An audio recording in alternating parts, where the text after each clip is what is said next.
Assalamualaikum, perkenalkan nama aku Rila Dilvianika. Aku adalah salah satu mahasiswi di Universitas Trisakti Indonesia di Prodi Administrasi Rumah Sakit.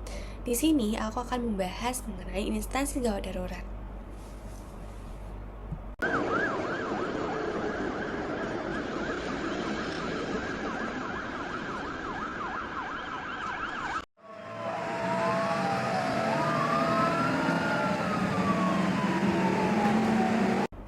Instansi gawat darurat atau biasa dikenal dengan IGD adalah salah satu pelayanan di rumah sakit yang menangani pasien dengan kondisi darurat atau mengancam jiwa.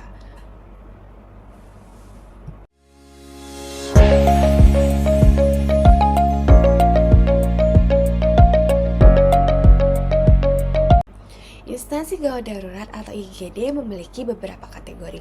Yang pertama yaitu kategori merah atau pasien dengan kondisi darurat. Yang kedua adalah kategori kuning dan yang ketiga adalah kategori hijau.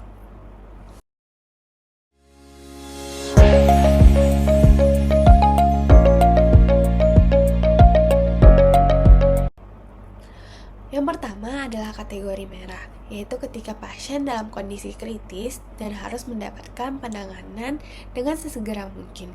Jika tidak ditangani dengan lebih cepat, maka dapat mengancam nyawa. Contohnya seperti yang pertama yaitu pasien dengan cedera kepala berat, pasien dengan henti jantung, dan juga beberapa keadaan lainnya.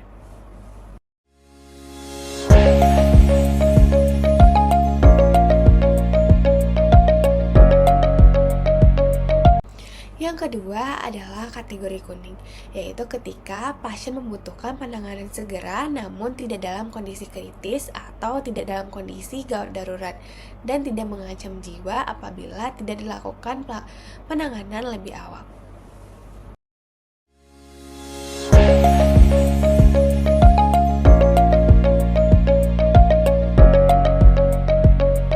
Dan yang terakhir yaitu kategori hijau ketika pasien tidak membutuhkan penanganan lebih awal dan tidak akan mengancam jiwa jika tidak ditangani dengan segera.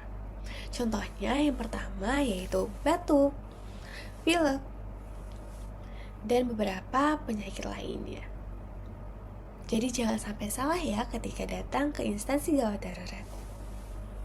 Ketiga kategori yang aku sebutin tadi yaitu baik merah, kuning, dan hijau itu merupakan sistem triase yang mana berfungsi untuk mengelompokkan pasien sesuai dengan tingkat kegawat daruratannya. Setelah membahas apa itu instansi gawat darurat dan apa saja kategori yang ada di dalamnya, di sini aku akan memberitahu kapan kalian harus datang ke instansi gawat darurat.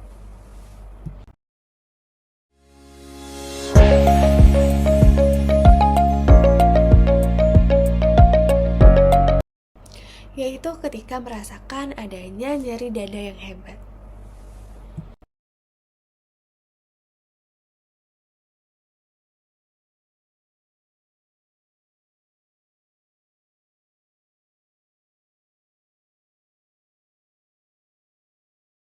Selanjutnya yaitu ketika mengalami cedera kepala berat akibat kecelakaan atau perdarahan yang hebat dan tidak berhenti.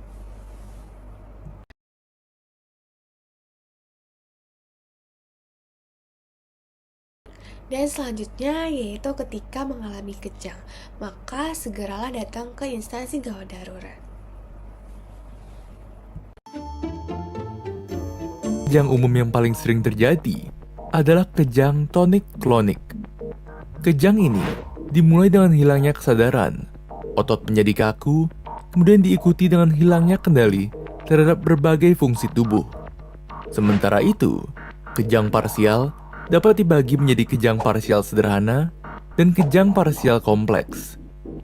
Kejang parsial sederhana terjadi dalam kondisi sadar dan seringkali digambarkan sebagai suatu aura.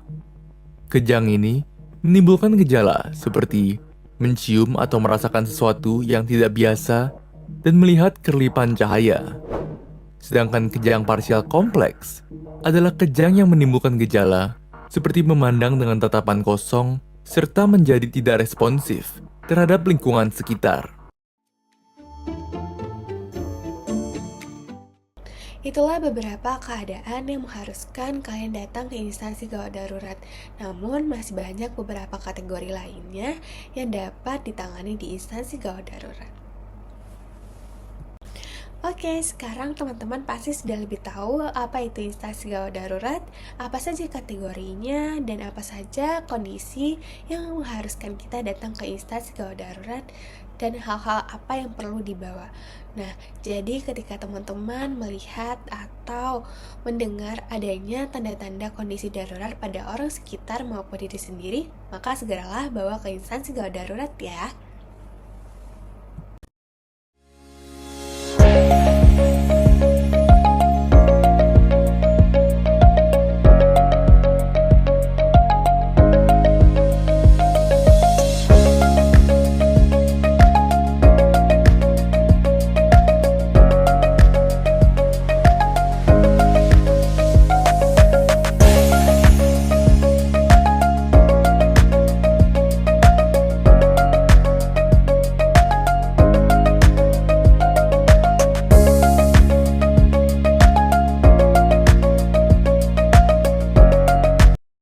Sekian yang bisa saya sampaikan mengenai instansi gawat darurat.